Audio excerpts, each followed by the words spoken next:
Hello and welcome to 30 Days of Goddess for October. This is Molly Reamer with 30 Days of Goddess and Bridget's Grove. And I would love to welcome you into your own body, into your own place, into the magic of where you are right now. Whatever is going on around you, whether you feel frazzled or flourishing, whether you feel weary or joyous, whatever it is, welcome yourself into this time and this place right now. And allowing yourself a moment to settle into your body, to bring yourself back to center, to bring yourself home, to invite yourself in, to cross the threshold back into the doorway of your own heart. And I would like to offer you this blessing. You may wish to close your eyes and place your hands against your heart and let it soak into you. Let yourself receive for a moment. Today, I hope you turn your face to the sun and let it soak into your skin and bathe your body for at least a few minutes.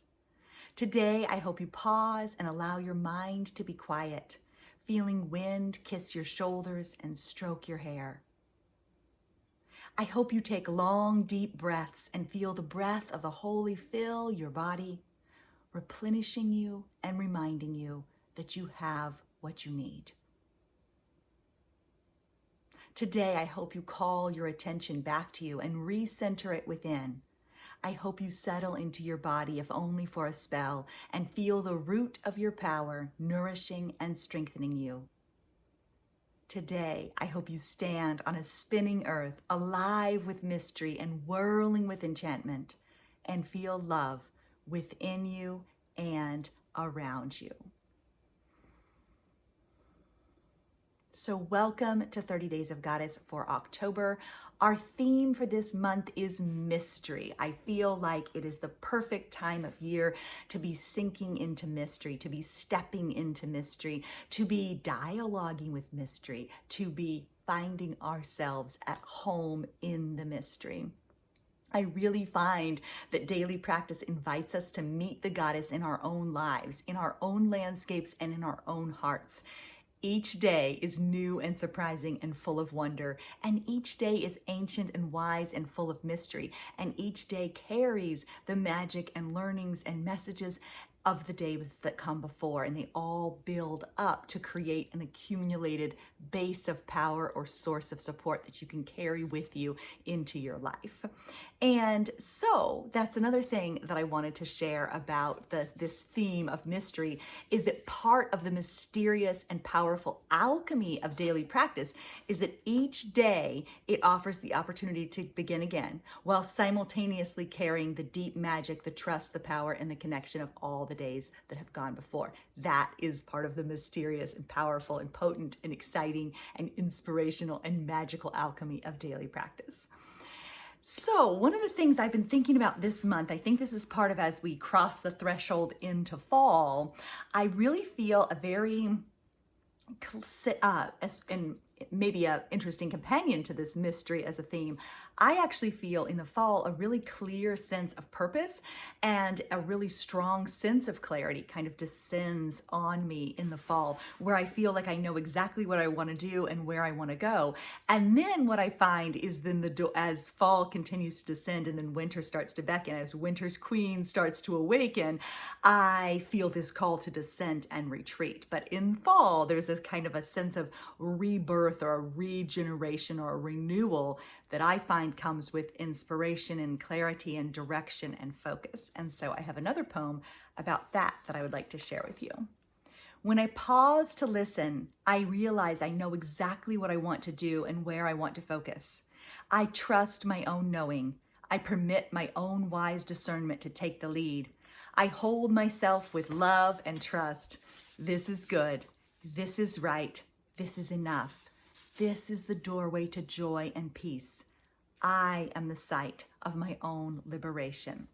So I invite you to consider, if you pause to listen, what do you know? If you pause to listen, what do you know? What is waiting right here in your own mystery? Sometimes what feels mysterious or confusing or like we just need time to figure it out is because we're not allowing ourselves enough time to pause and listen. And when we do pause and listen, we find we know what's next. We find we know where to go. And we're not as mysterious as all that after all. Or sometimes we find that we need to pause inside the mystery, be home inside the unknowing, and find that we belong there with all the other wild and moon-stained things. So if you pause to listen, what do you know? What is waiting right here in your own mystery?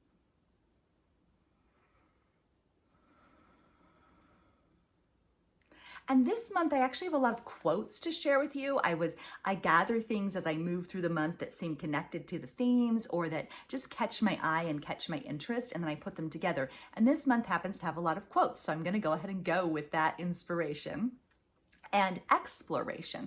I have created, there's a snapshot deck available for you with the themes and a prayer to repeat and an affirmation.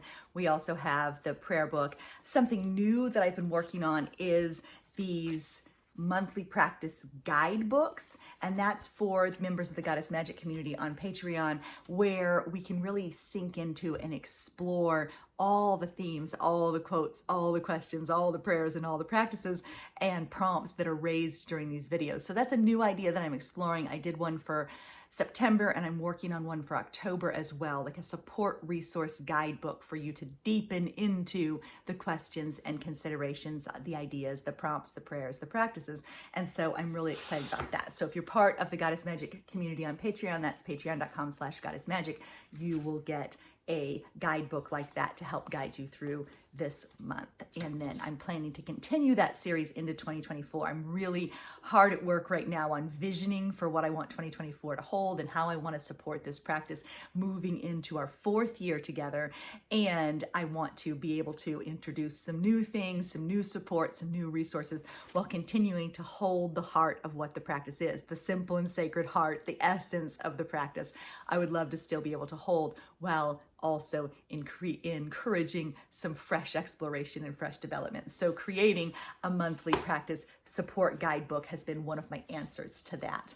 I've also created a 365 Days of Goddess word book that has all the words for 2024 in it.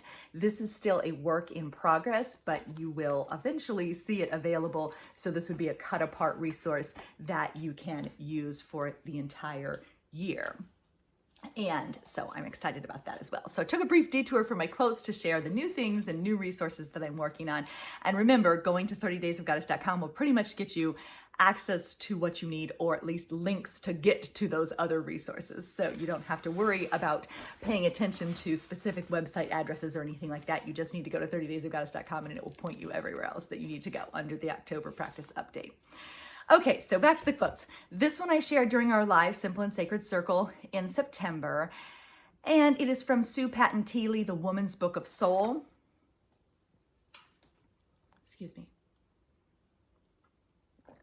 And it is about soul seconds. Taking little soul seconds, one small prayer, a few-minute meditation, or a quick burst of gratitude helps immeasurably to revive our thirsty spirits. We don't have to join a convent or live in a cave to attend to our souls, although I admit it sounds appealing sometimes. Luckily, our souls flower and grow when nurtured with consistent rays of attention interspersed among the busy hours of our days. And so that's one of the things I asked you to consider this month are, what are your little soul seconds? What are those little soul seconds that help your soul to flower? The little consistent rays of attention. I think that's one of the things I really encourage with daily practices, to nurture a sense of the sacred that permeates through our days and through our lives and isn't reserved just for special occasions. And so think about those little soul seconds as you move through your day. What are your soul seconds, and how might you build more of those in there so that they permeate through your life? And so then I had another little poem. My plan for myself includes sunshine and the moon, long walks and plenty of delight. It includes brave acts of creativity and radical acts of joy. My plan includes space for the sacred and for myself at the center of my own wild and wondrous life. So may you make space for the sacred and yourself at the center of your own wild and wondrous life. And then the other thing to consider is this one that I had found from Mark Morford. I don't have more context for the quote. I think I copied it online, but it says this: stop thinking this is all there is. Realize that for every ongoing war and religious outrage and environmental devastation, there are 1,000 counterbalancing acts of staggering generosity and humanity and art and beauty happening all over the world right now on a breathtaking scale, from flower box to cathedral. Resist the temptation to drown in fatalism, to shake your head and sigh and throw in the karmic towel. Realize that this is the perfect moment to change the energy of the world, to step right up and crank your personal volume. Right when it all seems dark and bitter and offensive and acrimonious and conflicted and bilious, there's your opening. Remember magic. And finally, believe you are part of a groundswell, a resistance, a seemingly small but actually very, very large, impending karmic overhaul, a great shift, the beginning of something important and potent and unstoppable. And so I thought that was a good reminder, because it can be really easy to sink into despair. There's a lot going on, and there's things that happen personally and globally, and there's a lot of stress and struggle. And I've shared in past videos that I really believe that daily practice, that 30 Days of Goddess, that nurturing and tending to our spirits is how we fuel ourselves so that we can continue to go do good in the world, that we can continue to offer our strength and our magic and our power and our love and our compassion. We can continue to offer those things if we fuel and nurture ourselves with those little soul seconds, with the moments of beauty, with pieces of love, with bits of enchantment. All of those things help us. And then that helps us help others and help the world itself.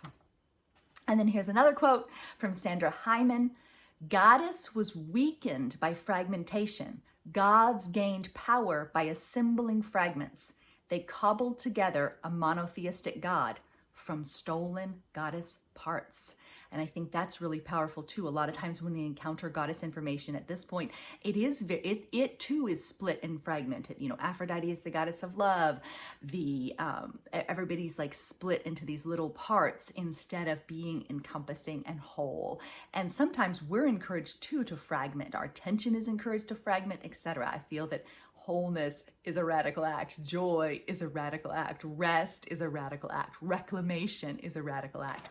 Being the site of our own liberation is a radical act, instead of waiting for permission from someone else. And then here's another one. I'm really going with the quotes. This one's from Victoria Erickson. The night sky is the closest thing we have to the sensation of the infinite. Just gaze up and it's all yours. Always wildly yours, to know, to breathe, and to hold. This is something we should remember. So this month, as a practice, gaze up into the night sky. Allow yourself to sense how you belong to that mystery, to this infinite potential, that infinite spark of original creation coalesced eventually billions of years later into you. And now you're here, gazing up at that night sky to wonder, to wander, to inhabit the mystery. And then another one from Henry Miller in the book Black Spring. I have a theory that the moment one gives close attention to anything, even a blade of grass, it becomes a mysterious, awesome, indescribably magnificent world in itself. I have tried this experiment 1,000 times and I have never been disappointed. The more I look at a thing, the more I see in it, and the more I want to see. There was a little typo there, I think. It is like peeling an onion. There is always another layer and another and another, and each layer is more beautiful than the last. This is the way I look at the world. I don't see it as a collection of objects, but as a vast and mysterious organism. I see beauty in the smallest things, and I find wonder in the most ordinary events. I am always looking for the hidden meaning, the secret message. I am always trying to understand the mystery of life. I know that I will never understand everything, but that doesn't stop me from trying. I am content to live in the mystery, to be surrounded by the unknown. I am content to be a seeker, a pilgrim, a traveler on the road to nowhere. To nowhere. And so that is, I found that really powerful. Content to know that we don't know and that we can't understand everything. And it's okay to be at home inside that mystery. So the questions to consider this month are: what are your little soul seconds? How are you sensing the touch of mystery in your life? What is your relationship like with mystery and not knowing? And I want to acknowledge that mystery doesn't feel enchanting and powerful and magical sometimes. Sometimes it feels scary and unknown. And we don't always like to sit with mystery or to sit with the unknowing. Sometimes that feels painful and uncertain and frightening. So it's okay to not always be dialoguing with divinity and dancing with enchantment. It's okay. It's okay to recognize that sometimes the mystery is dark and scary and confusing. And that's also to say that, and I shouldn't really have used that word, the word dark, because I do feel like the dark is a nurturing place from which things grow and from which things expand, and it can, the dark can be a beautiful and nurturing space. And so I don't always like to conflate it with bad, and I just did that, so I wanted to acknowledge that I just did that. But like, from darkness all things emerge, and that was something I read in the book Incantations for Rest recently by Atina O. Danner, where she says that you only have to close your eyes to come home. Like, close your eyes in that original darkness and you come back home. That's where we come from. And so, not bad, just sometimes mysterious. And then another one is, how does it feel to steep in mystery, to let yourself steep in mystery? And I'm going to add, how does it feel to consider yourself the site of your own liberation? We'll go back to July's theme of liberation. How does it feel to consider yourself as a site of your own liberation? Another question is, how are you preparing for descent into this final part of the year? What do you need to strengthen yourself, to bolster your reserves as you enter the winter, as you enter the darker part of the year? What do you need to feel strengthened and renewed? What do you need to keep your magic strong and bright? What do you need in order to allow yourself to rest? And how might you let yourself have what you need? So we spoke earlier about listening, and when you listen, what do you discover that you know? So how might you allow yourself space to listen and discover what you know? And then I'm going to end with another poem, inviting you to take a deep breath with your hand on your heart, to listen, to feel, to allow yourself to hold the mystery, the unknowing, to be how you are right now in whatever state you find yourself. And accepting, witnessing without fixing, accepting where you are doesn't mean you never change. It's human nature to be in change. It's human nature to be in motion. We change all the time. A million invisible factors of change and choice and chance have led right up to this moment where you sit right now. Change is normal. Change is necessary. Change is ongoing. And allowing yourself to hold that beautiful impossibility, that beautiful mystery, that ongoing process of unfolding. Our lives must be both big enough and small enough to hold us too. Big enough and small enough for depth and discovery, for joy and for mystery. Sometimes we need to lean into the expansive, to feel wind beneath our wings and let ourselves glide. Sometimes we need to curl into ourselves, to feel the dark and welcome silence of the cave nourish and replenish us as we rest. The rest of the world bright and beautiful and doing all the things without us while we pause. We must know both brave action and brave stillness. The breath of grace is always here. Inhale, exhale. This is your life. Choose with care.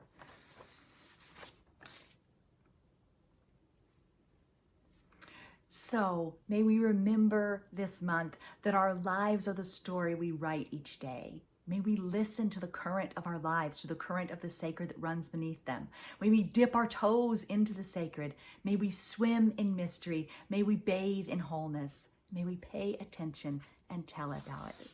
May we embrace ourselves in all of our wildness and wondering, in all our frazzledness and flourishing, in all our mystery, our beauty, our power, and our strength. May we embrace our magic and our changes. Here we are. Thanks so much for being here. And again, make sure you go to 30daysofgoddess.com for companion printables and resources to accompany you on your journey as you continue to make space for yourself and the sacred in your very own life. Keep living your magic. Bye-bye.